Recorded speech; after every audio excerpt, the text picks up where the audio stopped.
ಇಬ್ಬರಿಗೂ ಕೂಡ ಡ್ರೈವಿಂಗ್ ಬರಲ್ಲ. ಓಕೆನಾ? ಕಲಿತಾರೆ. ಇಬ್ಬರಿಗೂ ಕೂಡ ಡ್ರೈವಿಂಗ್ ಬರಲ್ಲ. ಬಟ್ ಕಾರ್ ತಗೋಬೇಕಾದ್ರೆ ಕಾನ್ಫಿಡೆನ್ಸ್ ಏನಂತ ಹೇಳಿದ್ರೆ 100% ಇದೇ ಕಾರಲ್ಲಿ ಕಲಿಯೋಣ ಸರ್ ಅಂತ ಹೇಳ್ಬಿಟ್ಟು ಇಬ್ಬರು ಕಾರ್ ತಗೊಂಡಿದ್ದಾರೆ. ಸೊ ಇವ್ರಿಗೂ ಮಾತಾಡೋಕ್ಕೆ ಅವಕಾಶ ಇದೆ. ಫಸ್ಟ್ ಮೊದಲನೇದಾಗಿ ನಿರ್ಮಲಾ ಮೇಡಮ್ ಪ್ಲೀಸ್. ನಮಸ್ತೆ ಎಲ್ರಿಗೂ. ನನ್ನ ಹೆಸರು ನಿರ್ಮಲಾ. ನಾನು ವಿಲ್ಸನ್ ಗಾರ್ಡನಿಂದ ಬಂದಿರೋದು.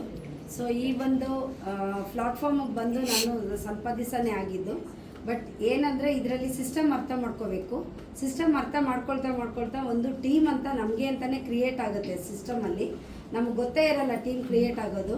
ಆ ಟೀಮ್ ಕ್ರಿಯೇಟ್ ಆಗ್ತಾ ಅರ್ನಿಂಗು ಸ್ಟಾರ್ಟ್ ಆಗುತ್ತೆ.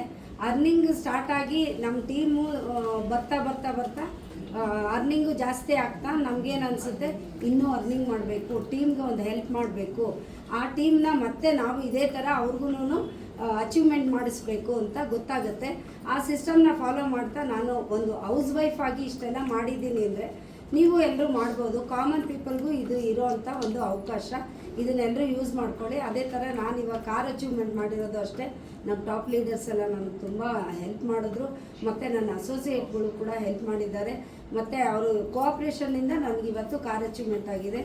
ಇದಕ್ಕೆಲ್ಲ ಥ್ಯಾಂಕ್ಸ್ ಹೇಳ್ತೀನಿ ನಾನು. ನಮಸ್ಕಾರ ಎಲ್ಲರಿಗೂ. ನನ್ನ ಹೆಸರು ಲಕ್ಷ್ಮಿ ಅಂತ. ನಾನು ಬೆಂಗಳೂರಿಂದ ಬಂದಿದ್ದೀನಿ. ನಾನು ಒಂದು ಸಣ್ಣದಾಗ ಒಂದು ಹೊರಗಡೆ ಒಂದು ವರ್ಕ್ ಮಾಡ್ತೀನಿ.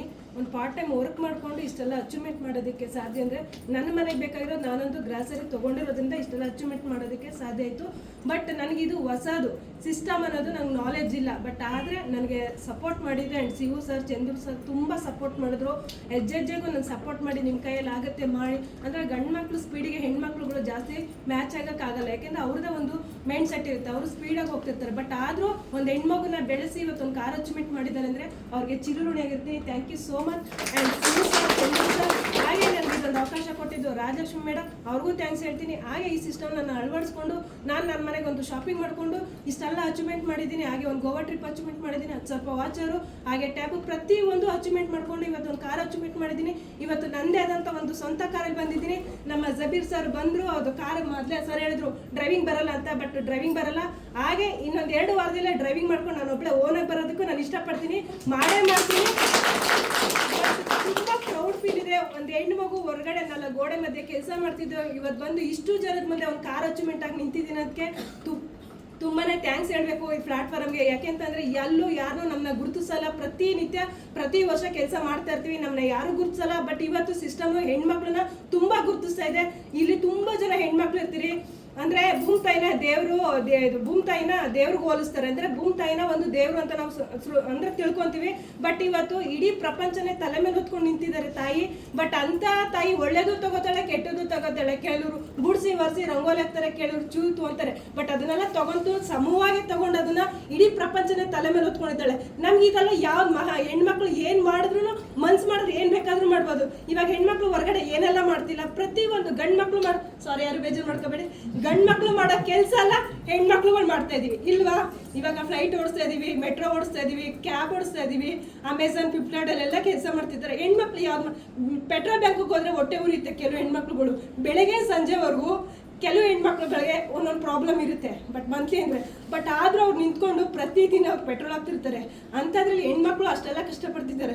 ಇಲ್ಲೆಲ್ಲ ಕೂತಿರೋರು ಎಲ್ಲ ಲಕ್ಕಿ ಪರ್ಸನ್. ಯಾಕೆಂದರೆ ಆಪರ್ಚುನಿಟಿ ಅನ್ನೋದು ಯಾರಿಗೂ ಸಿಗಲ್ಲ. ನಿಮ್ಗೆ ಸಿಕ್ಕಿದೆ, ಅದನ್ನು ಅಳವಡಿಸ್ಕೊಳ್ಳಿ, ಅದನ್ನು ತಿಳ್ಕೊಳ್ಳಿ. ಆದಷ್ಟು ಬೇಗ ನಿಮ್ಮ ಟೀಮಲ್ಲಿ ಕಾರ್ ಅಚೀವರ್ಸ್ನ ಕ್ರಿಯೇಟ್ ಮಾಡಿದ್ದೆ ಅಂತ ತಿಳ್ಕೊಳ್ತಾರೆ. Thank you sir. ಹೇಗಿತ್ತು ಮೇಡಮ್ ಅವ್ರ ಎಕ್ಸ್ಪೀರಿಯನ್ಸ್ ಶೇರಿಂಗ್? ಇವರೆಲ್ಲ ಬಿಸ್ನೆಸ್ ಸ್ಟಾರ್ಟ್ ಮಾಡಿದಾಗ ಸ್ಟಾರ್ಟಿಂಗು ನಾವು ಕೂಡ ಇವ್ರನ್ನೆಲ್ಲ ನೋಡಿದಾಗ ಇವರೆಲ್ಲ ಅಚೀವ್ ಮಾಡ್ತಾರೆ, ಇವರೆಲ್ಲ ಸಾಧ್ಯನಾ ಆಗುತ್ತಾ ಅಂತ ನಾವು ಅಂದ್ಕೊಂಡಿರಲಿಲ್ಲ ರಿಯಲಿ. ಯಾಕಂತ ಹೇಳಿದ್ರೆ ಅವರೊಂದು ಎಫರ್ಟ್ ಆಗ್ತಾ ಬಂದರು. ಅವರು ಏನು ಮಾಡಿದ್ರು ಅಂತ ಹೇಳಿ ಇವತ್ತು ನೋಡಿ, ನಾವು ಏನೇ ಒಳ್ಳೇದು ಅನಿಸಿದ್ರು ಕೂಡ ನಮ್ಮ ಫ್ರೆಂಡ್ಗೆ ರಿಲೇಷನ್ಗೆ ಹೇಳ್ತೀವಿ. ಕರೆಕ್ಟ್ ಅಲ್ವಾ ಸರ್? ಇವತ್ತು ಅಮೆಝಾನ್, ಫ್ಲಿಪ್ಕಾರ್ಟ್ ಸ್ಟಾರ್ಟಿಂಗ್ ಬಂದಾಗ ಅದನ್ನು ಬೆಳೆಸಿದ್ದು ಯಾರು? ನಾವು ನೀವೇ. ಕರೆಕ್ಟ್ ಅಲ್ವಾ? ನಾನೊಂದು ಏನೋ ತೊಗೊಂಡೆ, ನಿಮ್ಗೆ ಹೇಳಿದೆ, ನೀವು ತೊಗೊಂಡ್ರಿ, ಅದರಿಂದ ನನಗೇನಾದ್ರು ಬೆನಿಫಿಟ್ ಬಂತಾ? ಫೋನ್ಪೇ, ಗೂಗಲ್ ಪೇ ಸ್ಟಾರ್ಟಿಂಗ್ ಬಂದಾಗ ಪ್ಲೇಸ್ಟೋರಲ್ಲಿ ಇರಲಿಲ್ಲ. ಅದಕ್ಕಿಂತ ಮುಂಚೆ ಲಿಂಕಲ್ಲಿ ಶೇರ್ ಆಗ್ತಾಯಿತ್ತು. ಅವಾಗ ಅದನ್ನು ಬೆಳೆಸಿದ್ದು ಯಾರು? ನಾವು ನೀವೇ. ಕರೆಕ್ಟ್ ಅಲ್ವಾ? ಸೊ ಅದೇ ಥರ ಇವ್ರು ಮಾಡಿದ್ದೇನಿಲ್ಲ, ಒಂದು ಆ್ಯಪ್ನ ಪ್ರಮೋಷನ್ ಮಾಡಿದ್ರು, ನಮ್ಮ ವೆಬ್ಸೈಟ್ನ ಪ್ರಮೋಷನ್ ಮಾಡಿದ್ರು. ಆ ಪ್ರಮೋಷನ್ ಮಾಡ್ತಾ ಮಾಡ್ತಾ ಮಾಡ್ತಾ ಇವತ್ತು ಒಳ್ಳೆ ಟೀಮ್ ಕಟ್ಟಿದ್ದಾರೆ, ಅದರಿಂದ ಅರ್ನ್ ಮಾಡ್ತಾಯಿದ್ದಾರೆ. ಕರೆಕ್ಟ್ ಅಲ್ವಾ? ಇಲ್ಲಿ ದುಡ್ಡು ತೊಗೊಂಬನ್ನಿ ಡಬಲ್ ಮಾಡಿಕೊಡ್ತೀವಿ, ಡಿಬಲ್ ಮಾಡಿಕೊಡ್ತೀವಿ, ನಿಮ್ಗೆ ಹಂಗೆ ಮಾಡ್ತೀವಿ ಹಿಂಗೆ ಮಾಡ್ತೀವಿ ಅಂತ ಹೇಳ್ತಾರಲ್ಲ, ಇದು ರಿಯಾಲಿಟಿ. ಅವ್ರು ಏನು ಮಾಡಿದ್ರು ಅದನ್ನು ನಿಮ್ಗೆ ಹೇಳ್ತಾರೆ. ಓಕೆನಾ? ಸೊ ಅದೇ ಥರ ಇವ್ರನ್ನ ಬೆಳೆಸಿ ಅವರು ಕೂಡ ಒಳ್ಳೆ ಅಚೀವ್ಮೆಂಟ್ ಮಾಡಿದ್ದಾರೆ. ಈ ಥರ ಇತ್ತು ಅವ್ರ ಲೈಫು. ಓಕೆನಾ? ಈ ಥರ ಇತ್ತು ಲೈಫು. ಇವಾಗ ಈ ಕಡೆ ಬಂದಿದೆ. ಕರೆಕ್ಟ್ ಅಲ್ವಾ? ಅಂತ ಒಬ್ಬ ವ್ಯಕ್ತಿನ ಇನ್ವೈಟ್ ಮಾಡ್ತಾನೆ. ಯಾಕಂತ ಹೇಳಿದ್ರೆ ಅವ್ರ ಮನೆಯಲ್ಲಿ ಸೇಮ್ ಇದೆ ಸರ್. ಕರೆಕ್ಟ್ ಅಲ್ವಾ? ಇಬ್ಬರು ಮಕ್ಕಳು, ಒಂದೇ ಹೆಂಡತಿ ಇಬ್ಬರು ಮಕ್ಕಳು. ಕರೆಕ್ಟ್ ಅಲ್ವಾ? ಈ ಥರ ಗಾಡಿಯಲ್ಲಿ ಕೂರಿಸ್ಕೊಂಡು ಹೋಗ್ತಾ ಇದ್ರು. ಸೊ ಇವತ್ತು ಅವರು ಕೂಡ ಒಳ್ಳೆ ಕಾರಲ್ಲಿ ಓಡಾಡ್ತಾ ಇದ್ದಾರೆ. ಸೊ ಅಂತ ಒಬ್ಬ ವ್ಯಕ್ತಿನ ಇನ್ವೈಟ್ ಮಾಡ್ತಾ ಇದ್ದೀನಿ. ಒಳ್ಳೆ ಡೆಡಿಕೇಶನ್ ಲೀಡರು, ನಿಜವಾಗ್ಲೂ ಹೇಳಬೇಕು, ಖುಷಿ ಆಗುತ್ತೆ. ನನ್ನ ಕ್ಲೋಸ್ ಫ್ರೆಂಡು. ಸೊ ಈ ಒಂದು ಬಿಸ್ನೆಸ್ಸಲ್ಲಿ ಮೋರ್ ದೆನ್ ಅವರು ಕೂಡ ನಿಯರ್ 10 lakhs ಅರ್ನ್ ಮಾಡಿದ್ದಾರೆ, ಜೊತೆ ಕಾರ್ ಕೂಡ ತಗೊಂಡಿದ್ದಾರೆ. Please welcome mister Chandrashekar sir. Please sir, please. ಇವರೆಲ್ಲ ಹೇಗೆ ಅಚೀವ್ ಮಾಡೋದು ಅಂತ ಇವ್ರ ಬಾಯಲ್ಲಿ ಕೇಳೋಣ. Please sir. ಎಲ್ಲರಿಗೂ ನಮಸ್ಕಾರ. ನಮಸ್ಕಾರ. ತುಂಬ ಖುಷಿ ಆಗ್ತಾ ಇದೆ. ಯಾಕಂದರೆ ಇವತ್ತು AC ಕೈ ಕೊಡ್ತಾ ಇದ್ರು, ಲಿಫ್ಟ್ ಕೈ ಕೊಟ್ಟರು, ಕರೆಂಟ್ ಕೈ ಕೊಟ್ಟರು, ಇಷ್ಟು ಜನ ತಾಳ್ಮೆಯಿಂದ ಕೂತಿದ್ರಲ್ಲ, ನಿಜವಾಗ್ಲೂ 100% ಸ್ಮಾರ್ಟ್ ಪೀಪಲ್ ಕರೋಡ್ಪತಿ ನೀವು ಎಲ್ಲರೂ. ಚಪ್ಪಾಳೆ ಹೊಡೆಯೋರು ಮಾತ್ರ ಕರೋಡ್ಪತಿ ಆಗ್ತಾರೆ. ಯಾರು ಚಪ್ಪಾಳೆ ಹೊಡಿತಾರೆ? ಹೊಡಿತಾ ಇಲ್ಲ. ಯಾಕಂದರೆ ಇವತ್ತು ನೋಡಿ, ದೇವಸ್ಥಾನಕ್ಕೆ ಹೋಗ್ತೀವಿ ಸರಿನಾ, ದೇವರು ದೇವಸ್ಥಾನದಲ್ಲಿ ಮಾತ್ರ ಇಲ್ಲ, ಎಲ್ಲ ಕಡೆನೂ ಇದ್ದಾನೆ. ಹೌದಾ? ಕರೆಕ್ಟಾ? ಕೂತಿರೋ ಜಾಗದಲ್ಲ ದೇವ್ರೆ. ಏನೇ ಒಂದು ಕಷ್ಟ ಬಂದ್ರೂ ದೇವ್ರೆ ಅಂತೀವಿ. ರೀಸನ್ ಏನು? ದೇವರು ಎಲ್ಲ ಕಡೆನೂ ಇರ್ತಾನೆ ಅಲ್ವಾ? ಹಾಗಾಗಿ ನಮ್ಮ ಒಂದು ಬ್ರಹ್ಮಾಂಡದಲ್ಲೇ ಇದ್ದೀವಿ, ಅಂದರೆ ಎಲ್ಲೆಲ್ಲೂ ದೇವರು ಇದ್ದಾರೆ. ಹಾಗಾಗಿ ನಾವು ಯಾವಾಗಲೂ ಪಾಸಿಟಿವ್ ಮಾತಾಡ್ತಾ ಇದ್ರೆ ನಮ್ಗೆ ಏನು ಅನ್ಕೋತೀವಿ ಅದು ಹಾಗೆ ಆಗುತ್ತೆ. ಹೌದಾ ಇಲ್ವಾ? ಇವತ್ತು ನೀವು ನೋಡ್ತಾ ಇರ್ತೀರಾ, ಮೊಬೈಲಲ್ಲಿ ಯಾರಿಗಾದ್ರೂ ಫೋನ್ ಮಾಡ್ಬೇಕಂತ ಅನ್ಕೊಂತೀರಾ, ಇಮಿಡಿಯೇಟಾಗಿ ನಿಮ್ಗೆ ಅವರಿಂದ ಕಾಲ್ ಬರುತ್ತೆ. ಯಾರೋ ನೋಡಬೇಕು, ಅವ್ರು ತುಂಬ ದಿನ ಆಯಿತು ಅನ್ಕೊಂತೀರಾ, ಅವರು ನಿಮ್ಮ ಮುಂದೆನೇ ಪಾಸ್ ಆಗ್ತಾ ಇರ್ತಾರೆ. ಇದೆಲ್ಲ ನಡೀತಾ ಇರುತ್ತೆ. ಯಾಕಂದರೆ ಈ ಒಂದು ಪ್ರಕೃತಿ ನಮಗೆ ಅದು ಸಪೋರ್ಟ್ ಮಾಡುತ್ತೆ. ಹಾಗಾಗಿ ಇವತ್ತು ನಿಮ್ಮನ್ನ ಕರೋಡ್ಪತಿ ಅಂತ ಹೇಳಿದಿನಲ್ಲ, ಖಂಡಿತಗಳು ಕರೋಡ್ಪತಿ ಆಗೇ ಆಗ್ತೀರಾ. ಆಗ ರೆಡಿದಿರಾ? ಯಾಕಂದ್ರೆ ತುಂಬಾ ಖುಷಿ ಆಗುತ್ತೆ ಈ ಒಂದು ಬಿಸ್ನೆಸ್ ಬಗ್ಗೆ ಮಾತಾಡೋದಕ್ಕೆ. ನನಗೆ ಅವಕಾಶ ಕೊಟ್ಟಂತ ವ್ಯಕ್ತಿ, ಇಷ್ಟೊಂದು ಪ್ರೆಸೆಂಟೇಷನ್ ಕೊಟ್ಟರಲ್ಲ, ಆ ವ್ಯಕ್ತಿ ಕರೆದಾಗ ನಾನು ಡಿಲೇ ಮಾಡ್ತಿದ್ದೆ. ಯಾಕಂದ್ರೆ ಬನ್ನಿ ಸರ್, ಒಂದು ಆಪರ್ಚುನಿಟಿ ಇದೆ, ಖರ್ಚು ಮಾಡೋ ದುಡ್ಡಲ್ಲಿ ಆದಾಯ ಬರುತ್ತೆ, ಮನೆಗೆ ಒಂದು ಗ್ರಾಸರಿ ತಗೊಂಡ್ರು ಲಕ್ಷಗಟ್ಟಲೆ ಅರ್ನ್ ಮಾಡ್ಬೋದು, ಕಾರ್ ತಗೋಬಹುದು, ಫಾರಿನ್ ಹೋಗ್ಬೋದು ಅಂದಾಗ ನಾನು ಅವ್ರನ್ನ ಹೇಳ್ದೆ, ಸರ್ ಇಷ್ಟು ವರ್ಷನೂ ತಗೊಂತಾನೆ ಇದೀನಿ ಮನೆಗೆ ಗ್ರಾಸರಿ, ಯಾವ ಫಾರಿನ್ ಟ್ರಿಪ್ ಹೋಗಿಲ್ಲ, ಯಾವುದು ಕಾರು ಬಂದಿಲ್ಲ, ಯಾವುದು ಬೆನಿಫಿಟು ಬಂದಿಲ್ಲ, ನಿಮ್ಮಲ್ಲಿ ಮಾತ್ರ ಹೆಂಗ್ ಕೊಡಕ್ ಸಾಧ್ಯ ಅಂದೆ. ಸರ್ ನೀವು ಬನ್ನಿ, ಅರ್ಧ ಗಂಟೆ ಫ್ರೀ ಮಾಡ್ಕೊಳ್ಳಿ ಸರ್, ಬನ್ನಿ ಸರ್, ಟೈಮ್ ಕೊಡಿ ಅಂತಂದ್ರು. ಸರಿ, ಅದು ಆಗ್ಲೂ ಬರಲಿಲ್ಲ. 1 ಸಲ ಅಲ್ಲ, 2 ಸಲ ಅಲ್ಲ, 3 ಸಲ ಕಾಲ್ ಮಾಡಿದ್ರು. ಸರ್ ಏನಿರ್ಬೋದು ನೋಡೋಣ ಅಂತ ಬಂದೆ. ಅವ್ರು ಕೂತ್ಕೊಂಡು ತಿಳಿಸ್ಕೊಟ್ರು. ಇದೇ ಥರ ನಿಮ್ಮ ಥರ ಕೂತಿದ್ದಂಥ ವ್ಯಕ್ತಿ ಇವತ್ತು ಒಂದು ಅವಕಾಶ ಆವಾಗ ಅರ್ಥ ಆಯ್ತು ನಿಜ. ಯಾಕಂದ್ರೆ ಬರಕ್ ಮುಂಚೆ ಸಾಕಷ್ಟು ಗೊಂದಲಗಳು, ಯಾಕಂದ್ರೆ ಸಾಕಷ್ಟು ನೋಡಿದ್ವಲ್ಲ ಈ ಥರ ಮೀಟಿಂಗು ಅವು ಇವಲ್ಲ, ಅದೇ ಥರ ಅಂತ ಮೈಂಡ್ ಸೆಟ್ ಇತ್ತು. ಆವಾಗ ಸರಿಬಿಟ್ಟು ಏನೋ ಕರೀತಾರಲ್ಲ ಫ್ರೆಂಡು, ಹೋಗೋಣ ಅಂತ ಬಂದೆ, ತಿಳ್ಕೊಂಡೆ. ಒಂದೇ ಒಂದು ಗ್ರಾಸರಿ ಬೈ ಮಾಡಿದೆ, ಮನೆ ಗ್ರಾಸರಿ ತಗೊಂಡೆ ಕೊಟ್ಟೆ. ಏನ್ರಿ ಇದು ಗ್ರಾಸರಿ ಅಂದ್ರು, ಇಲ್ಲ ಇಷ್ಟು ದಿನ ನೀನೇ ತರ್ತಾ ಇದ್ದೆ, ಇವಾಗ ನಾನು ತಂದು ಕೊಡ್ತಾ ಇದ್ದೀನಿ, ಇಟ್ಕೊ ಅಂತ ಕೊಟ್ಟೆ. ಅದರಿಂದ ಇವತ್ತು ನನ್ನ ಲೈಫ್ ಸ್ಟೈಲ್ ಸ್ಮಾರ್ಟ್ ಗಿಫ್ಟ್ ಬರೋಕ್ಕೆ ಮುಂಚೆ ಈಗ ಹೇಳಿದ್ರಲ್ಲ, ನನ್ನ ಲೈಫ್ ಸ್ಟೈಲ್ ಈಗಿತ್ತು. ಹೋಂಡಾ ಶೈನ್ ಗಾಡಿಯಲ್ಲಿ ಹೆಂಡತಿ ಮಕ್ಳು ಕರ್ಕೊಂಡು ಹೋಗ್ತಿದ್ದಾಗ ಈ ಬಿಸಿಲಿಗೆ ಹಾಗೆ ಹೋಗ್ತಾ ಇದ್ರೆ ಇಡೀ ಊರವ್ರನ್ನ ನಮ್ಮನ್ನೇ ನೋಡೋರು. ನಾವೇನು ಅನ್ಕೊಡೋದು, ಓ ನಾವೆಲ್ಲ ಚೆನ್ನಾಗಿ ಕಾಣ್ತಾ ಇದೀವೇನೋ, ಎಲ್ಲರೂ ನಮ್ಮನ್ನ ನೋಡ್ತಾ ಇದಾರೆ ಅಂತ ಅನ್ಕೊಂಡೆ. ಆಮೇಲೆ ಗೊತ್ತಾಯ್ತು ಅವ್ರು ಗುಸ್ಗುಸ್ಕೊಂಡು ಮಾತಾಡೋದು ಸಿಗ್ನಲ್ ಕೇಳಿಸ್ತು. ಇವ್ರಿಗೆ ಒಂದು ಕಾರ್ ತೊಗೊಳಕ್ಕಾಗಿಲ್ಲ, ಬೈಕಲ್ಲಿ ಇಷ್ಟು ದೊಡ್ಡ ಮಕ್ಕಳನ್ನ ಇಟ್ಕೊಂಡು ಹೋಗ್ತಾ ಇದ್ದಾರೆ, ಏನೋ ಹೆಚ್ಚು ಕಮ್ಮಿ ಆದ್ರೆ ಹೆಂಗೆ ಅಂದ್ಬಿಟ್ಟು ಎಲ್ಲ ಮಾತಾಡೋದು ಕಿವಿಲಿ ಕೇಳಿಸ್ಕೊತಾ ಇದ್ದೆ. ಅವಾಗ ಏನಪ್ಪ ಮಾಡೋದು ಅಂತ ಅನ್ಕೊಂಡೆ. ಆ ಟೈಮಲ್ಲಿ ಅವಕಾಶ ಸಿಕ್ತು, ಉಪಯೋಗಿಸ್ಕೊಂಡೆ. ಇವತ್ತು ಈ ಒಂದು ಲೈಫ್ ಸ್ಟೈಲ್ ಹಿಡಿದು ಇವತ್ತು ಕಾರ್ ತಗೊಂಡು ಇವತ್ತು AC ಕಾರಲ್ಲಿ ಬಂದಿದ್ದೀನಿ. ಈ ಒಂದು ಅವಕಾಶ, ಒಂದು ಗ್ರಾಸರಿ ತಗೊಳ್ಳೋದ್ರಿಂದ ನನಗೆ ಈ ಬೈಕಲ್ಲಿ ಬಂದಂಥ ವ್ಯಕ್ತಿ ಇವತ್ತು ಕಾರಲ್ಲಿ ಬಂದಿದ್ದೀನಿ. ತುಂಬ ಖುಷಿ ಆಗ್ತಾ ಇದೆ. ಸರಿ, ಅದ್ರ ಜೊತೆಗೆ ಫಾರಿನ್ ಟೂರ್ನು ಅಚೀವ್ಮೆಂಟ್ ಮಾಡಿದ್ರಿ. ಸರಿನಾ, ಇನ್ನ ಇರೋದು ಒಂದೇ ಒಂದು ಬಾಕಿ. ಸರಿನಾ, ಫಸ್ಟ್ ಮನೇಲಿ ಇರ್ತಿದ್ದೆ, ಮಳೆ ಬಂದ್ರೆ ಸೋರ್ತಾ ಇರೋದು. ಸರಿನಾ, ಯಾಕಂದ್ರೆ ತುಂಬಾ ಎಲ್ಲ ಅನುಭವಿಸಿದ್ವಿ ಸ್ಟಾರ್ಟಿಂಗಲ್ಲಿ. ಯಾರು ಮಿಡಿಲ್ ಕ್ಲಾಸ್ ಅವರು ಯಾರು ಲೈಫನ್ನು ದೊಡ್ಡ ಮಟ್ಟದಲ್ಲಿ ಮಾಡ್ಕೊಂಡಿರಲ್ಲ, ತುಂಬಾ ಕಷ್ಟಪಡ್ತಾ ಇರ್ತೀವಿ. ಆ ಥರ ಇದ್ದಂಥ ವ್ಯಕ್ತಿ 2028 ಬರೆದಿಟ್ಟಿದ್ದೀನಿ. ನನ್ನ ಡ್ರೀಮ್ ಹೌಸ್ ಅಂದ್ರೆ ನನ್ನ ಕನಸಿನ ಮನೆ ಕಟ್ಟಿ ಇಲ್ಲಿ ಇದೇ ಥರ ಫೋಟೋನ ನಿಮ್ಮ ಲೈವಲ್ಲಿ ತೋರಿಸ್ತೀನಿ. ಇದೆ ಇಲ್ಲಿ ಯಾರು ಕೂತಿದ್ದಾರೆ, ಇದೇ ಥರ ನಂದು ಫೋಟೋ, ಹಳೇದು ಹೇಗೆ ಹೊಸದು, ಇನ್ನು 2 ಕಂಪ್ಲೀಟ್ ಆಗಿದೆ, ಇನ್ನು ಒಂದೇ ಒಂದು ಬ್ಯಾಲೆನ್ಸ್ ಇದೆ. ಖಂಡಿತವಾಗಿ ಸ್ಮಾರ್ಟ್ ಕ್ವಿಕ್ ಮುಖಾಂತರ ನೆನಸಾಗುತ್ತೆ. ಒಂದು ಮನೆಗೆ ಒಂದು ಗ್ರಾಸರಿ ತಗೊಳ್ಳೋದ್ರಿಂದ ಡ್ರೀಮ್ ಫುಲ್ಫಿಲ್ ಆಗುತ್ತೆ ಅಂದ್ರೆ ಯಾಕೆ ಮಾಡಬಾರ್ದು? ಹೌದಾ ಇಲ್ವಾ? ಇವತ್ತು ನಾವು ಮನೆಗೆ ಗ್ರಾಸರಿ ತಗೊಳ್ತಾ ಇದೀವಿ, ಏನಿಲ್ಲ ಅಂದ್ರೂ ಜೀವನ ಮಾಡ್ಬೋದು. ಆದ್ರೆ ಗ್ರಾಸರಿ ಇಲ್ಲದೆ ಜೀವನ ಮಾಡಕ್ ಸಾಧ್ಯನಾ? ಎಲ್ಲೆಲ್ಲೋ ತಗೊಂತಾ ಇದೀವಿ, ಅಕ್ಕಪಕ್ಕ ಅಂಗಡಿಯಲ್ಲಿ ತಗೊಂತಾ ಇದೀವಿ, ಡಿಮಾರ್ಟ್ಗೆ ಹೋಗ್ತೀವಿ, ಎಲ್ಲೆಲ್ಲೋ ತಗೊಂತಾ ಇದೀವಿ, ನಾವೇ ಪ್ರಮೋಟ್ ಮಾಡ್ತಾ ಇದೀವಿ. ಹೌದಾ ಇಲ್ವಾ? ಇವತ್ತು ಯಾವ ಬ್ರ್ಯಾಂಡನ್ನು ಇವತ್ತು ದೊಡ್ಡ ದೊಡ್ಡ ಶ್ರೀಮಂತರು, ಲಕ್ಷಾಧಿಪತಿ, ಕೋಟ್ಯಾಧಿಪತಿ, ದೊಡ್ಡ ದೊಡ್ಡ ಸೆಲೆಬ್ರಿಟಿ ಆಗಿದ್ದಾರೆ ಅಂದ್ರೆ ಅವ್ರು ಯಾರಿಂದ? ನಮ್ಮಿಂದನೇ ಆಗಿರೋದು. ಅದರಿಂದ ನಮ್ಗೆ ಏನಾದ್ರು ₹1 ಆದಾಯ ಇದೆಯಾ? ಇಲ್ವೇ ಇಲ್ಲ. ಆದರೆ ಇಲ್ಲಿ ನಾನು ಇವತ್ತು ಒಂದು ಗ್ರಾಸರಿ ತಗೊಳ್ಳೋದ್ರಿಂದ ಸೆಲೆಬ್ರಿಟಿ ಆಗಿದ್ದೀನಿ. ಇವತ್ತು ನನ್ನ ಟೀಮ್, ನಾನು ಅವಕಾಶ ಕೊಟ್ಟು ನನ್ನ ಫ್ರೆಂಡ್ಸ್ಗಳಿಗೆ ಒಂದು 4 ಜನಕ್ಕೆ, ಆದರೆ ಇವತ್ತು ನನ್ನ ತಂಡದಲ್ಲಿ 4,500 ಜನ ತಂಡ ಇದೆ. ಅದ್ರಲ್ಲಿ ಖುಷಿ ಆಗಂತ ವಿಚಾರ ಏನು ಗೊತ್ತಾ, ಇವತ್ತು ಹೇಳ್ತಾ ಇದ್ರು ಏನು ಸರ್ ನೀವು ಒಂದು ಶಾಪಿಂಗ್ ಮಾಡ್ಕೊಳ್ಳಿ ಹೇಳಿದ್ರಲ್ವಾ, ಒಂದು ಶಾಪಿಂಗ್ ಮಾಡ್ಕೊಳ್ಳಿ, ಇಬ್ಬರಿಗೆ ಅವಕಾಶ ಕೊಡಿ ಅಂತ. ಕರೆಕ್ಟ್ ಅಲ್ವಾ? ನಾನು ಅದೇ ರೀತಿ ಇಬ್ಬರಿಗೆ ಅವಕಾಶ ಕೊಟ್ಟೆ, ಆ ಇಬ್ಬರಿಗೂ ಕಾರ್ ಕೊಡಿಸಿದ್ದೀನಿ, ನಾನು ಕಾರ್ ತೊಗೊಂಡಿದ್ದೀನಿ. ಅದ್ರಲ್ಲಿ ಒಬ್ಬರು ಮೇಡಮ್ ಹೋಗಿದ್ದಾರೆ, ಒಬ್ಬರಿಗೆ ಸ್ವಲ್ಪ ಹೆಲ್ತ್ ಪ್ರಾಬ್ಲಮಿಂದ ಬಂದು ವಾಪಸ್ ಹೋಗಿದ್ದಾರೆ. ಇಷ್ಟೇ ಸಿಂಪಲ್. ನೀವು ಅನ್ಕೋಬೋದು ಏನು ಸರ್ ಇಷ್ಟು ಲಕ್ಷಗಳ ಸಂಪಾದನೆ ಮಾಡೋಕ್ಕೆ ಸಾಧ್ಯನಾ, ಕೋಟಿಗಟ್ಟಲೆ ಸಂಪಾದನೆ ಮಾಡೋಕ್ಕೆ ಸಾಧ್ಯ? ಇವತ್ತು ಹೇಳಿದ್ರಲ್ಲ ಕೋಟಿಗಟ್ಟಲೆ, ಎಲ್ಲಿ ಸಾಧ್ಯ? ಏನಿಲ್ಲ. ನಿಮ್ಮನ್ನು ನೀವು ಕರ್ಕೊಬಂದಂಥ ಇಬ್ಬರಿಗೆ ಅವ್ರ ಕನಸಿಗಾಗಿ ನೀವು ವರ್ಕ್ ಮಾಡಿ ನಿಮ್ಮ ಕನಸು ನೆನೆಸಾಗ್ತಾ ಹೋಗುತ್ತೆ. ಇದನ್ನು ಹೊರಗಡೆ ಎಲ್ಲ ಸಾಧ್ಯ ಇದೆಯಾ?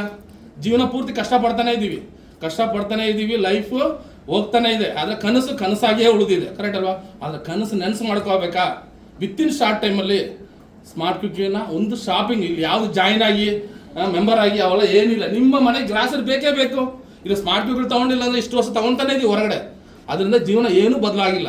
ಆದರೆ ಇಲ್ಲಿ ನಿಮಗೆ ಬೇಕಾದಂಥದ್ದು ಒಂದು ಗ್ರಾಸರಿ ತೊಗೊಳ್ಳೋದ್ರಿಂದ ನಿಮ್ಮ ಲೈಫ್ ಸ್ಟೈಲ್ ಚೇಂಜ್ ಆಗುತ್ತೆ, ನೀವು ಲಕ್ಷಾಧಿಪತಿ ಆಗ್ತೀರಾ.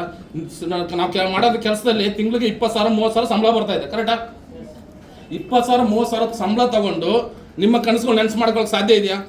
ಸಾಧ್ಯ ಇಲ್ಲ. ಅದೇ ದಿನಕ್ಕೆ 20,000 ಇನ್ಕಮ್ ಬಂದರೆ ಸ್ಮಾರ್ಟ್ ಕ್ವಿಕ್ ಎಷ್ಟಿದೆ? ಒಂದು ದಿನಕ್ಕೆ 20,000 ಇನ್ಕಮ್. ತಿಂಗಳಿಗೆ 6 ಲಕ್ಷ ಬಂದರೆ ಕನಸು ನೆನ್ಸಾಗುತ್ತಾ ಆಗಲ್ವಾ? ಇವತ್ತು ತುಂಬ ಖುಷಿ ಆಗುತ್ತೆ. ವಾರ ಇನ್ಕಮ್ಮು ಸರಿನಾ, ಅದ್ರ ಜೊತೆಗೆ 4 ಥರ ಇನ್ಕಮ್ಮು ರೀಪರ್ಸ್ ತುಂಬ ಇದೆ. ಅದೆಲ್ಲ ಆಲ್ರೆಡಿ ಹೇಳಿದ್ದಾರೆ ಸರಿನಾ. ಒಳ್ಳೆ ಆಪರ್ಚುನಿಟಿ, ಅವಕಾಶನ ಮಿಸ್ ಮಾಡ್ಕೋಬೇಡಿ ಸರಿನಾ. ಇವತ್ತು ಬಂದು ಕೂತಿದ್ದೀರಾ, ಇವತ್ತು ಇದ್ರ ವಿಚಾರ ತಿಳ್ಕೊಂಡಿದ್ದಾರೆ, ಡಿಸಿಷನ್ ತಗೋಬೇಕಾದ್ರೆ ಯಾರು? ನೀವೇ. ಈ ವಿಚಾರ ನಿಮ್ಮ ಫ್ಯಾಮಿಲಿಗೆ ಹೋಗ್ಬಿಟ್ಟು ಫೋನ್ ಮಾಡಿ ಕೇಳಿದ್ರೆ ಏನು ಗೊತ್ತಾಗುತ್ತೆ ಅವ್ರಿಗೆ? ಏನು ಗೊತ್ತಾಗಲ್ಲ. ಸುಮ್ಮನೆ ಬಾ, ಹೋಗಿ ಟೈಮ್ ಆಯಿತು, ಭಾನುವಾರ ಬೇಗ ಬಂದು ಅಡುಗೆ ಮಾಡು, ಹೊಟ್ಟೆ ಹಸಿತದೆ ಅಂದರೆ ಏನೋ ರೀಸನ್ಗಳು ಹೇಳ್ತಾರೆ. ಕರೆಕ್ಟ್ ಅಲ್ವಾ? ಇಲ್ಲಿ ಸಿಕ್ಕಿದಂಥ ನಾಲೆಡ್ಜ್ ಅವ್ರು ಸಿಕ್ಕಿರಲ್ಲ. ಹಾಗಾಗಿ ಇವತ್ತು ಏನು ಬಂದಿದ್ದೀರಾ, ಇನ್ನು ಕಾರ್ಯಕ್ರಮ ಮುಗಿದ ಮೇಲೆ ನಿಮ್ಮನ್ನ ಯಾರು ಕರ್ಕೊಂಡು ಬಂದಿದ್ರು ಅವ್ರು ಕೂತ್ಕೊಂಡು ಇವತ್ತೇ ಡಿಸಿಷನ್ ತಗೊಳ್ಳಿ. ಲೈಫಲ್ಲಿ ಸಿಗುವಂಥ ಒಂದು ಒಳ್ಳೆ ಅವಕಾಶ. ಅದಕ್ಕೆ ಯಾವಳು ಒಂದು ದೊಡ್ಡವ್ರು ಹೇಳ್ತಾರೆ, ಜೀವನ ಅನ್ನೋದು ಒಂದು ಟೆಸ್ಟ್ ಇದ್ದಂಗೆ. ಯಾವುದಾ ಇಲ್ವಾ? ನಾಳೆ ಏನಾಗುತ್ತೆ ಅಂತ ಏನೂ ಗೊತ್ತಿಲ್ಲ. ಜೀವನ ಅನ್ನೋದು ಒಂದು ಟೆಸ್ಟ್ ಇದ್ದಂಗೆ. ಅದರಲ್ಲಿ ಯಾವುದೇ ಥರ ತಗೋಬಾರ್ದು, ರೆಸ್ಟು. ಎಲ್ಲರ ಹತ್ರ ಅನ್ಸ್ಕೋಬೇಕು, ಬೆಸ್ಟು. ಇದೇ ನನ್ನ ರಿಕ್ವೆಸ್ಟ್ ಅಂತ ಹೇಳ್ತಾ ನಾನು ಮಾತು ಮುಗಿಸ್ತೀನಿ. Thank you. ಹಾಗೇನೆ ನನ್ನ ಜೊತೆಗೆ ಸಾರು ನನ್ನ ಸ್ನೇಹಿತರಾಗಿ ಜೊತೆಗೆ ನಾವು ಅಚೀವ್ಮೆಂಟ್ ಮಾಡ್ಕೊಂಡು ಹೋಗ್ತಾ ಇದ್ದೀವಿ. ಅವರು ಇವತ್ತು ಅವರು ಗ್ಲಾಂಜಾ ಕಾರ್ ಬ್ರ್ಯಾಂಡ್ ನ್ಯೂ ಕಾರಲ್ಲಿ ಬಂದಿದ್ದಾರೆ. ಅವ್ರನ್ನು ಮಾತಾಡಬೇಕಾಗಿ ಕೇಳ್ಕೊಂತೀನಿ. Thank you. ಸೊ ನಾವು ಕೂಡ ಅಷ್ಟೇ ಸರ್ ಹೇಳ್ದಂಗೆ ಅವ್ರ ಜೊತೆಗೆ ನಾವು ಕೂಡ ಮೋರ್ ದೆನ್ ನಂದು ಕೂಡ ಒಂದು ವರ್ಷ 2 ತಿಂಗಳಾಯ್ತು ಈ ಒಂದು ಅವಕಾಶ ತೊಗೊಂಡು ಮೋರ್ ದೆನ್ 14 lakhs ಅರ್ನ್ ಮಾಡಿದ್ದೀನಿ, 14 ಲಕ್ಷ ಅರ್ನ್ ಮಾಡಿದ್ದೀನಿ. ಈ ಒಂದು ಅವಕಾಶ ನನಗೆ 1.5 ವರ್ಷದ ಹಿಂದೆ ಅಂದರೆ ಮೋರ್ ದೆನ್ ಒಂದು 17-18 ಮಂತ್ಸ್ ಬ್ಯಾಕ್ ಬಂದಿತ್ತು. ಬಂದಾಗ ಇದೇ ಥರ ಕೂತ್ಕೊಂಡು ಕೇಳಿದ ಮೇಲೆ ಏನು ಮಾಡಿಲ್ಲ. ನನ್ನ ಫ್ರೆಂಡ್ಗಳಿಗೆಲ್ಲ ಫೋನ್ ಮಾಡಿ ಹೇಳಿದೆ, ಮಗ ಒಂದು ಸ್ಕೀಮ್ಗೆ ಹೋಗಿದ್ದೆ, ತಿಳ್ಕೊಂಡೆ, ಇಬ್ಬರು ಸೇರಿಸಿದ್ರೆ ದುಡ್ಡು ಬರುತ್ತಂತೆ, ನೀನು ಮಾಡ್ತೀಯ ಅಂತ ಕೇಳಿದೆ. ಆವಾಗ ಇಲ್ಲೆಲ್ಲ ಫುಲ್ಲು ಬಲೂನ್ ಥರ ಊದ್ಕೊಂಡು ಹೋಗಿದೆ. ನನ್ನ ಫ್ರೆಂಡ್ಗಳು ಒಂದಿಬ್ಬರು ನೆಗೆಟಿವ್ ಹೇಳಿದ ತಕ್ಷಣ ಟುಸ್ ಪಟಾಕಿ ಆಗಿಬಿಟ್ಟೆ. ಸೊ ಆವತ್ತು ನನ್ನ ಫ್ರೆಂಡ್ಗೆ ನಾನು ಸಿಗದೆ ಇರೋನು ವಾಪಸ್ ಮತ್ತೆ ಸಿಕ್ಕಿಲ್ಲ. ಅವತ್ತು ನನ್ನ ಫ್ರೆಂಡ್ ಏನು ಮಾಡಿದ್ರು, ನಾನಿಲ್ಲ ಅಂದರೆ ಇನ್ನೊಬ್ಬರನ್ನ ಇಂಟ್ರೊಡ್ಯೂಸ್ ಮಾಡಿ ಅವ್ರ ಬಿಸ್ನೆಸ್ ನಾನು ಮಾಡ್ಕೊಂಡು ಹೋಗ್ತಾಯಿದ್ರು. ಅವತ್ತೊಂದು ದಿವಸ ಅವ್ರದ್ದು ಅಚೀವ್ಮೆಂಟ್ ಆಯಿತು. ಅಚೀವ್ಮೆಂಟ್ ಆದಾಗ ನನಗೆ ಇಲ್ಲೇ ಪೈ ಹೋಟೆಲ್ ಇದೆ ಹಿಂದ್ಗಡೆ, ಪೈ ಹೋಟೆಲ್ಗೆ ಅವ್ರದ್ದೊಂದು ಸೆಲೆಬ್ರೇಷನ್ಗೋಸ್ಕರ ಕರೆದ್ರು. ಏನೋ ಒಂದು ಪಾರ್ಟಿ ಇದೆ ಬಾ ಅಂತ ಹೇಳ್ಬಿಟ್ಟು, ಏನೋ ಪಾರ್ಟಿ ಎಲ್ಲ ಅಂತ ಬಂದಮೇಲೆ ಅವ್ರಿಗೆ ಗೋಲ್ಡ್ ಕೊಡ್ತಾಯಿದ್ರು. ಆ ಗೋಲ್ಡ್ ನಾನು ನೋಡಿದೆ. ಅದು ಆಮೇಲೆ ಕುತ್ಕೊಂಡು ಆಮೇಲೆ ಮತ್ತೆ ಇನ್ನೊಂದು ಸಾರಿ ಕ್ಲಾರಿಟಿ ತೊಗೊಂಡು ಬಿಸ್ನೆಸ್ನ ಸ್ಟಾರ್ಟ್ ಮಾಡಿದೆ. ಅವತ್ತು ನಾನೇನಾದರೂ ಸ್ಟಾರ್ಟ್ ಮಾಡಿದರೆ ಇವತ್ತು 50 ಲಕ್ಷ ಅರ್ನ್ ಮಾಡಿರ್ತಿದ್ದೆ. ಸೊ ಅವತ್ತು ಸ್ಟಾರ್ಟ್ ಮಾಡಿದೋದಕ್ಕೆ ಎಷ್ಟು ಅರ್ನ್ ಮಾಡಿದ್ದೀನಿ? 14 ಲಕ್ಷ. ಲಾಸ್ ಆಗಿರೋದಾರಿಗೆ ನನಗೆ, ನನ್ನ ಫ್ರೆಂಡ್ಗಲ್ಲ. ರೈಟ್ ಅಲ್ವಾ? ಸೊ ಸೇಮ್ ಅಪಾರ್ಚುನಿಟಿ ನಿಮಗಿದೆ. ಕರೆಕ್ಟ್ ಅಲ್ವಾ? ಡಿಸಿಷನ್ ಯಾರು ತೊಗೋಬೇಕು? ನೀವು ತೊಗೋಬೇಕು. ನಿಮ್ಗೆ ಹುಷಾರಿಲ್ಲ ಅಂದರೆ ಎಲ್ಲಿ ಹೋಗ್ತೀವಿ? ನಮ್ಗೆ ಹುಷಾರಿಲ್ಲ ಅಂದರೆ ಯಾರ ಹತ್ರ ಹೋಗ್ತೀವಿ? ಡಾಕ್ಟ್ರ್ ಹತ್ರ ಹೋಗ್ತೀವಿ. ಅದೇ ಗ್ಯಾರೇಜ್ಗೆ ಹೋಗ್ಬೇಕು. ಗ್ಯಾರೇಜ್ಗೆ ಹೋದ್ರೆ ಏನು ಮಾಡ್ತಾರೆ? ಗ್ಯಾರೇಜ್ ಮೆಕ್ಯಾನಿಕ್ ಏನು ಮಾಡೋದು? ಕಾರ್ನ ರೆಡಿ ಮಾಡ್ತಾರೆ. ಕರೆಕ್ಟ್ ಅಲ್ವಾ? ಡಾಕ್ಟ್ರ್ ಏನು ಮಾಡ್ತಾರೆ? ಜನಗಳನ್ನ ರೆಡಿ ಮಾಡ್ತಾರೆ. ರೈಟ್ ಅಲ್ವಾ? ಸೊ ನಾವು ಎಲ್ಲಿ ಪ್ರಾಬ್ಲಮ್ ಅಂದರೆ ಇದು ಏನಾದ್ರು ಕ್ವಶನ್ಸ್ ಇತ್ತು ಅಂತ ಹೇಳಿದ್ರೆ ನಿಮ್ಮನ್ನು ಯಾರು ಕರ್ಕೊಂಬಂದ್ರೆ ಅವ್ರ ಹತ್ರ ಕೂತ್ಕೊಂಡು ಕೇಳಿ, ಇಲ್ಲ ನಿಮ್ಮ ಲೀಡರ್ಸ್ ಹತ್ರ ಕೂತ್ಕೊಂಡು ಕೇಳಿ. ಹೊರಗಡೆ ವ್ಯಕ್ತಿಗಳಿಗೆ ಇದ್ರ ಬಗ್ಗೆ ಕ್ವಶನ್ ಕೇಳಿದಾಗ ಅದ್ರ ಬಗ್ಗೆ ಮಾಹಿತಿ ಇರಲ್ಲ. ರೈಟ್ ಅಲ್ವಾ? ಸೊ ಅದಕ್ಕೋಸ್ಕರ ಏನೇ ಕನ್ಫ್ಯೂಷನ್ ಇರಲಿ ಕ್ಲಾರಿಟಿ ತೊಗೊಂಡು ಹೋಗಿ, ನಂತರ ಆಗಬೇಡಿ. ಕರೆಕ್ಟ್ ಅಲ್ವಾ? 1.5 ವರ್ಷ 18 ತಿಂಗಳಿಂದ ನಾನು ಮಾಡಿದರೆ ಇವತ್ತು ಬೇರೆ ಲೆವೆಲ್ಗೆ ಇನ್ನೂ ಟೀಮ್ ಆಗಿರೋದು. ರೈಟಾ? ಸೊ ನಾನು ಕಳ್ಕೊಂಡಿದ್ದೀನಿ. ಆಮೇಲೆ ಕೆಲವರು ಅನ್ಬೋದು, ಸರ್ ಚೆನ್ನಾಗಿ ಮಾತಾಡ್ತೀರ ಸರ್, ನಿಮ್ಮಂಥವ್ರಿಗೆ ಸರಿ ಬಿಸ್ನೆಸ್ ಅಂತ. ಸರ್ ನಾನು ಸ್ಟಾರ್ಟಿಂಗ್ ಬಂದಾಗ ನಾನು ಮಾತಾಡ್ತಾ ಇರಲಿಲ್ಲ. ನಾನು ಮಾತಾಡ್ತಾ ಇರಲಿಲ್ಲ. ಆಮೇಲೆ ನನ್ನ ಎಜುಕೇಷನ್ ಕೇಳಿದ್ರೆ ಕೆಲವರಿಗೆ ಇದು ಆಗ್ಬೋದು. ನಾನು ಓದಿರೋದು ಬರೀ SLC ಅಷ್ಟೇ, ಅದು ಕೂಡ ಫೇಲು. ಕರೆಕ್ಟ್ ಅಲ್ಲ? ಫೇಲ್ ಆದಂಥ ವ್ಯಕ್ತಿ ಇವತ್ತು ಮಂತ್ಲಿ 1 ಲಕ್ಷ ಮೇಲೆ ಇನ್ಕಮ್ ಮಾಡ್ತಾನೆ. 1 ಲ್ಯಾಕ್ ಅದೇ ನಾನು ವಿತ್ ಪ್ರೂಫ್ ನನ್ನ ಅಕೌಂಟ್ ಬೇಕಾದ್ರೆ ಡೀಟೇಲ್ಸ್ ತೋರಿಸ್ತೀನಿ, ಯೂನಿಯನ್ ಬ್ಯಾಂಕ್ದು. ಬನ್ನಿ, ಹೊರಗಡೆ ಬಂದ ನನ್ನ ಡೀಟೇಲ್ಸು ಕೂಡ ತೋರಿಸ್ತೀನಿ. ಸೊ ಅದೇ ವ್ಯಕ್ತಿ ಏನಾದ್ರು ಹೊರಗಡೆ ಕೆಲಸಕ್ಕೆ ಹೋದರೆ ಮೋರ್ ದೆನ್ 20,000 ಮ್ಯಾಕ್ಸಿಮಮ್ ಅಂದರೆ, ಕರೆಕ್ಟ್ ಅಲ್ವಾ? ಬಟ್ ಇವತ್ತು ಇಷ್ಟು ಇನ್ಕಮ್ ಅರ್ನ್ ಆಗ್ತದೆ ವಿತಿನ್ 3 ಮಂತ್ಸ್ ಒಳಗಡೆ. ಏನು ಹೇಳಿದ್ರಲ್ಲ ಶಿವ ಸರ್, 20,000 ಅಂತ 100% 20,000 ಎವ್ರಿ ಡೇ ತೊಗೋತೀನಿ, ಗ್ಯಾರಂಟಿ ನನಗಿದೆ. ಸೊ ಒಳ್ಳೆ ಅವಕಾಶ ಇದೆ. ನಾನು ಹೇಳೋದಷ್ಟೇ, ಬಿಸ್ನೆಸ್ ಅಂದರೆ ಲಕ್ಷಾನುಗಟ್ಟಲೆ ಕೋಟ್ಯಾನುಗಟ್ಟಲೆ ಹಾಕಿ ಮಾಡೋಂಥದ್ದು ಬಿಸ್ನೆಸ್ ಅಲ್ಲ. Just zero investment. ನೀವು ಕೊಡೋ ದುಡ್ಡಿಗೆ ಪ್ರಾಡಕ್ಟ್ ಸಿಗುತ್ತೆ. ನೀವೇನು ತೊಗೊಂಡಿರ್ತಾರ ಪ್ರಾಡಕ್ಟ್. ನಾನು ತೊಗೊಂಡಿದ್ರಲ್ಲಿ ಏನಂದರೆ, ನಮ್ಮ ಮನೆಗೆ ಒಂದು TV ಬೇಕಾಗಿ TV ತೊಗೊಂಡು ಬಿಸ್ನೆಸ್ ಸ್ಟಾರ್ಟ್ ಮಾಡಿದೆ. TV ತೊಗೊಂಡು ಬಿಸ್ನೆಸ್ನ ಸ್ಟಾರ್ಟ್ ಮಾಡಿದೆ. ಇವತ್ತು ಅರ್ನ್ ಮಾಡೋದು ಇಷ್ಟೊಂದು ಅರ್ನ್ ಮಾಡಿದ್ದೀನಿ. ಒಳ್ಳೆ ಅವಕಾಶ ಸಿಕ್ಕಿದೆ, ತಗೊಳ್ಳಿ ಅಂತ ಹೇಳ್ತಾ ನನಗೆ ಒಂದು ಅವಕಾಶ ಕೊಟ್ಟಂಥ ವ್ಯಕ್ತಿ ಶಕ್ತಿ ಮಿಸ್ಟರ್ ಸುದೀಪ್ ಸರ್, ಅವ್ರಿಗೊಂದು ಥ್ಯಾಂಕ್ಸ್ ಹೇಳ್ತಾ ಇದ್ದೀನಿ. ಸೊ ಅದೇ ಥರ ನನಗೆ ಒಂದು ಬಿಸ್ನೆಸ್ಸಲ್ಲಿ ಸಪೋರ್ಟ್ ಮಾಡ್ತಾರಂಥ ವ್ಯಕ್ತಿ, ಹೆಜ್ಜೆಗೂ ಸಪೋರ್ಟ್ ಮಾಡಿ ನನ್ನನ್ನು ಈ ಲೆವೆಲ್ಗೆ ತಂದು ನಿಲ್ಲಿಸಿದಂಥ ವ್ಯಕ್ತಿ mister Shiv M Gowda sir, ಅವರಿಗೂ ಕೂಡ ಥ್ಯಾಂಕ್ಸ್ ಹೇಳ್ತಾ ಇದ್ದೀನಿ. ಸೊ ಅವ್ರ ಜೊತೆಗೆ ಇವತ್ತು ನಿಮಗೇನು ಪ್ರೆಸೆಂಟೇಷನ್ ಹೇಳಿದ್ರು, ಸೊ ಪ್ರೆಸೆಂಟೇಷನ್ ಹೇಳಿ ಅವರು ಕೂಡ ಒಳ್ಳೆ ಅಚೀವ್ಮೆಂಟ್ ಮಾಡಿದ್ದಾರೆ. ಸೊ ಅವ್ರನ್ನೂ ಕೂಡ ಇನ್ವೈಟ್ ಮಾಡೋಣವಾ? ಅವ್ರು ಪ್ರೆಸೆಂಟೇಷನ್ ಹೇಳಿದ್ರು, ಅವ್ರು ಒಂದು ಎಕ್ಸ್ಪೀರಿಯನ್ಸ್ ಶೇರಿಂಗ್ ಕೇಳೋಣ, ಯಾವ ಥರ ಮಾಡಿದ್ರು, ಹೇಗೆಲ್ಲ ಮಾಡಿದ್ರು. ಇವ್ರು ಮಾತಾಡಿದ್ಮೇಲೆ ಮತ್ತೆ ಯಾರು ಮಾತಾಡೋರು, ಲಾಸ್ಟ್ ಇವರೇ ಮಾತಾಡೋದು. ಓಕೆನಾ? ಕಾರ್ಯಕ್ರಮ ಇನ್ನೊಂದು 4 ರಿಂದ 5 ನಿಮಿಷದಲ್ಲಿ ಮುಗಿಯುತ್ತೆ. ಖುಷಿನಾ?